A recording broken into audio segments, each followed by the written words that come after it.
Assalamualaikum. Pada video kali ini saya nak berkongsi tentang pengalaman menggembara memandu di Abisko, Sweden.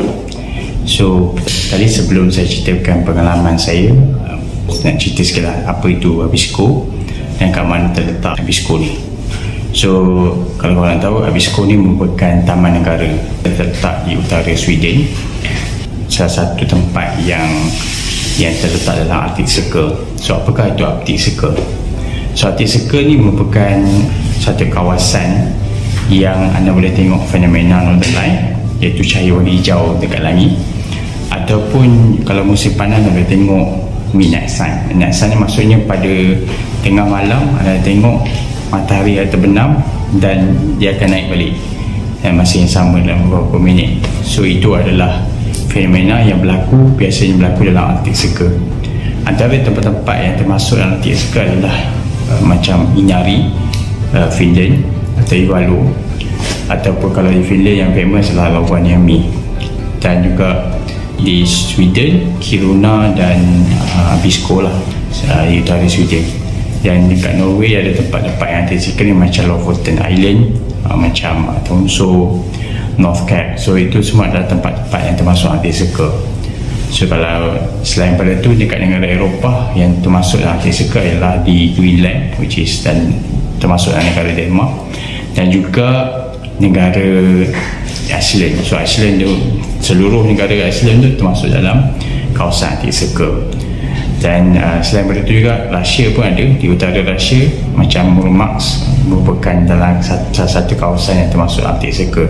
Jadi kalau korang mengembara ke negara-negara ni, anda berpeluang untuk melihat fenomena yang saya sebut tadi lah, macam midnight sun dan juga Northern Light. Pada Northern Light ni pada musim sejuk sajalah, ataupun musim yang ada malam gelap.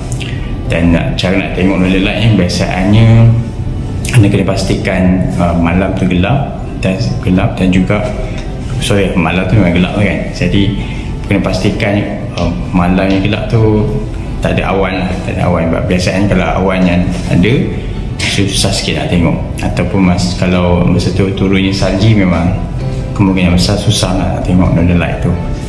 So itu salah satu tips pasal Northern Light lah, nak cara nak tengok. So kalau nak tengok Northern Light ni, saya sarankan anda install apps. Dalam apps tu dia ada beritahu kalau kemungkinan besar tempat tu ada Northern Light ke tak. So apps tu amat guna. So salah satu pengalaman saya semasa saya membara di kawasan Abisko ni,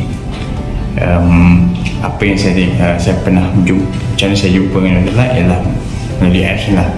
So tengah memandu, tiba-tiba apps tu boleh pop up dan dia beritahu lah memang ada Northern Light. So masa tu saya berhenti, saya turun, ambil gambar. So pun memang ada. So itu adalah kenapa anda kena install apps yang saya sebut tadi lah, iaitu apps Aurora ke apa ke. So itu gunakan tips macam nak tengok Northern Light. Okay, so balik pada Abisko. So apa keistimewaan Abisko? So Abisko ni dia selain pada taman negara, dia merupakan tempat yang memang anda boleh buat macam-macam aktiviti.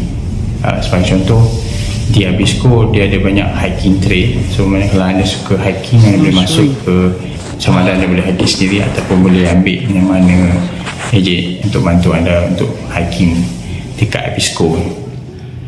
Dan juga semasa hiking juga anda boleh memilih sama ada untuk buat aktiviti macam ice fishing. So ice fishing memang antara aktiviti yang biasa ditawarkan di kawasan-kawasan lapland yang saya sebut tadi lah, iaitu Arctic Circle. So selain pada ice fishing, hiking tadi, biasalah main reindeer ataupun dog sled ataupun snowmobile. Anda boleh sewa snowmobile tu, just main dekat dalam kawasan Abisko ni lah. So dia ada tempat-tempat dia. Dan juga dia ada cross country ski. So kalau anda ada ski, hanya boleh ski lah di kawasan Abisko. Tapi saya tak nampak ini macam tempat-tempat betul-betul ski resort ke apa ke yang anda boleh bermain ski secara betul-betul lah. Tapi kalau cross country ski tu memang ada tempat lah untuk di Abisko. Okay, itu berkenaan tentang aktiviti lah. Of course lah, kalau malam saya sebut ni, kalau aktiviti untuk melihat Northern Light, Abisko ni dia ada tempat yang dipanggil sebagai Sky Station. Sky Station ni dia di atas gunung So anda kena naik skylift dalam 25 minit ke 30 minit ke atas, dan dari situ kalau cuaca baik dan juga kalau ada nasib anda baik, anda boleh lihat Northern Light, fenomena Northern Light ni di Abisko. So itu adalah apa yang menarik dekat Abisko. Dari segi makanan halal, sepanjang saya perjalanan saya di Abisko, saya tak jumpa mana-mana makanan halal. Jadi prepare lah, siapa-siapa yang nak mengembara tempat ni, be prepared, bawa makanan sendiri bagi yang Muslim. Semasa saya di Abisko, saya duduk di hostel. Hostel ni tempat, kenapa saya milih hostel berbanding hotel, sebab hostel ni ada menyediakan tempat untuk anda masak. Jadi bawa lah barang masak, contohnya untuk samak ke apa ke untuk masak. Jadi hostel ni ada sediakan untuk masak, jadi anda boleh masak makanan halal lah. So itu yang saya sarankan bila anda pergi ke Abisko. So berkenaan tentang Abisko ni juga, Abisko ni merupakan kawasan pegunungan, dia dikelilingi oleh gunung-gunung. Jadi bila anda memandu anda boleh tengok gunung-gunung di sekeliling kiri dan kanan. So memang menarik lah. Dan juga dari tasik yang beku. So tasik yang beku saya cerita tadi yang buat aktiviti ice fishing tu lah, tasik yang beku itu yang menarik. Dan juga Abisko ni kalau so jalan di Abisko ni dia menghubungkan daripada Kiruna ke Narvik. Narvik ni terletak negara Norway. So kalau biasanya kalau anda memandu di mana-mana negara Eropah, anda tak akan nampak sepadan yang mana. Memang sepadan ni memang tak ada langsung. Bila saya mandu, saya tengok tiba-tiba dah lepas ke satu destinasi ke destinasi lain, memang tak ada. Kita sedar dah termasuk dalam kawasan Sweden, dalam kawasan Norway. Jadi memang tak perasan sepadan. Daripada Finland pun saya mandu nak masuk ke Sweden pun tak ada, saya tak nampak apa-apa tol ke apa ke ataupun checkpoint kata memang ni anda nak masuk negara lain. Memang tak ada. Kalau nak tahu pun anda boleh tengok melalui Google Map.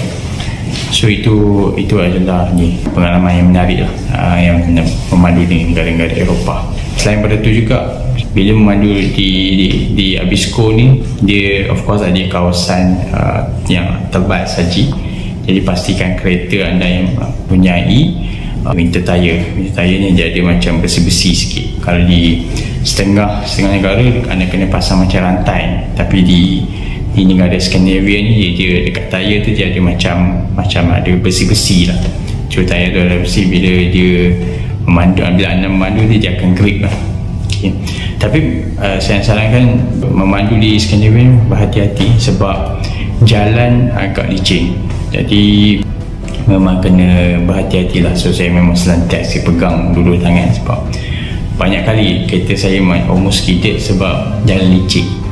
Kalau masa saya mandu kat sana ialah apa yang saya perasan masa mandu tu, kenapa jadi macam tu, especially bila anda secara tiba-tiba atau boleh sikit pun dia dah boleh skidded.